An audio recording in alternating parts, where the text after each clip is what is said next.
Moi, mon père, il est issu de l'immigration italienne. La voie logique de l'immigration, c'était arriver porte d'Aubervilliers.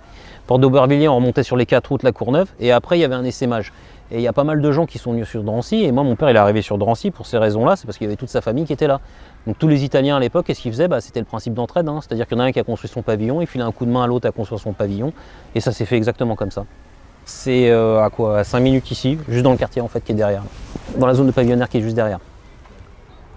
La cité, c'est simple, moi je suis arrivé en 86 ici, je venais d'Aubervilliers à la base. En 86, on n'a pas de copains, on n'a rien du tout. Donc on se fait les copains du coin. Il n'y avait pas une rue où il n'y avait pas un match de foot organisé par des mômes, etc. Donc il suffisait de tourner dans le quartier, on trouvait toujours de quoi jouer. Après, il y avait l'histoire du champ du curé où là, tous les samedis matins, il y avait match de foot. Et il y avait des gens de la cité, il y avait des gens des pavillons, il y avait tout le monde qui se côtoyait là-bas. Et il y avait une petite église dessus. Et il y avait un curé à l'époque qui était un type qui était assez ouvert, donc on avait entre guillemets, je dis cours de caté le matin, mais le but du jeu c'était juste d'aller taper le foot après, donc on était à peu près une dizaine, mais c'était toute obédience confondue, hein, et des jeunes qui étaient athées, comme il y avait des jeunes musulmans, comme il y avait des chrétiens, enfin il y avait vraiment tout. On faisait la grille hein, comme tout le monde. Hein. Quand vous avez 8 ans, 9 ans, il n'y a rien qui est fermé. Hein. Et juste à côté, après on a eu le chantier de construction de la 86.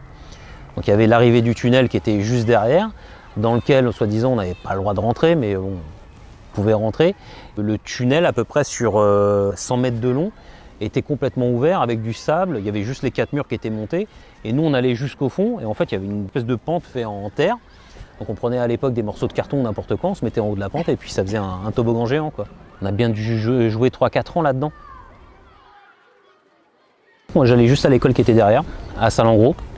Il y avait vraiment une séparation physique en fait au milieu de la cour, où d'un côté il y avait Salengros et de l'autre côté il y avait Voltaire. Et donc Salengros et Voltaire évidemment ne se parlaient pas, c'était les affrontements de gamins à la sortie de l'école, toutes ces petites choses-là. Enfin, petite anecdote, c'était que les gens de Voltaire c'était les gens qui volaient par terre, et les gens de Salengros ils étaient sales, lents et gros. Voilà, truc de gamin. L'hiver c'était les batailles de boules de neige en garde rangée, il y avait la séparation qu'on ne pouvait pas franchir parce qu'il y avait vraiment une barrière. Avec une espèce de petite porte qui ouvrait, et si jamais il y en avait un qui avait tendance à vouloir franchir de l'autre côté, c'était règlement de compte à hockey choral. Hein. Ah ouais, c'était une autre époque. Sinon les commerces qu'il y avait, moi mon plus gros souvenir c'est quand il y avait le libraire, parce que c'est là où on allait acheter nos images Panini, parce qu'à l'époque c'était la grande mode des images Panini. Bon, je crois qu'il a complètement disparu, il n'y a plus de librairie d'ailleurs maintenant. Ça a été remplacé par un point phone ou un truc ou un Libraca ou je sais plus quoi. Il y avait eux, il y avait la boulangerie qui marchait pas mal aussi évidemment. Les pains au chocolat. Il y avait le marché aussi. Le marché du samedi matin, j'avais complètement oublié ça. C'était bien parce que nous on avait cours le samedi matin et donc on allait en cours et avec les potes dès qu'on sortait en fait on rejoignait nos parents là-bas. C'était assez sympa. Il y a le petit vendeur de jouets aussi qui était vraiment à l'époque qui était vraiment prisé. Et il y avait le camion à pizza. Le fameux camion à pizza qui était la pizza du samedi où tout le monde économisait ses 10 petits francs pour pouvoir s'acheter sa petite pizza. J'ai grandi ici. Hein. À un moment je suis parti de Drancy, j'ai vécu quasiment 1 an en Russie. Après je suis parti, j'ai habité un petit peu sur Pantin, un peu sur Paris. Et je suis revenu ici vraiment quand j'ai commencé à travailler pour la mairie de Drancy en fait. J'aurais pas pris ce quartier-là, mais c'était l'opportunité. Puis comme c'est un quartier très tranquille ici, contrairement... Enfin ici, de temps en temps, il y a des histoires de gamins, etc. Certes, les populations, elles ont un peu changé, d'accord, mais l'un dans l'autre, franchement, c'est très calme. Franchement, un quartier à moins de 10 km de Paris, où on n'entend rien le matin, mis à part les petits oiseaux. Esthétiquement, ça n'a pas beaucoup changé, mis à part 2-3 aménagements, les jeux pour les gamins à côté. On retrouve les mêmes gens, quasiment aux mêmes endroits. On a tous vieilli un peu, on a perdu les cheveux, gagné de la barbe. Mais sinon, on retrouve à peu près toujours les mêmes gens. Par contre, quand j'étais gamin, c'est plein de vie. Il y avait de la vie ici, ce qu'il n'y a plus à l'heure actuelle. Les mentalités ont vachement changé, les gens sont beaucoup plus chez eux qu'ils n'étaient à l'époque. Hein.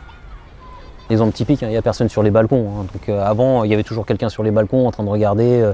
Il y avait une vie qui se faisait. Enfin bref, le sketch un peu des inconnus où il y a le type qui dit Manu tu descends. Enfin, ici ça existait, il y avait toujours quelqu'un pour siffler en bas, pour gueuler en bas à un pote qui était en haut, lui demander ce qu'il faisait ou pas. Ça on le voit quasiment plus aujourd'hui. Hein. La sélection de la mémoire c'est sur des détails. Puis après il y a question de point de vue aussi. Hein.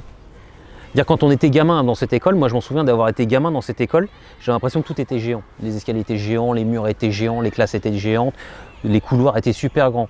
En 2006, quand je suis revenu bosser ici pour faire mon premier reportage, ben, ça m'a fait tout bizarre parce que les points de vue, c'est plus du tout ceux qu'on avait quand on était gamin. C'est-à-dire qu'un truc qui était comme ça, en fait, est comme ça, un escalier qui était comme ça, en fait, est comme ça. Il y a tout qui change à ce niveau-là.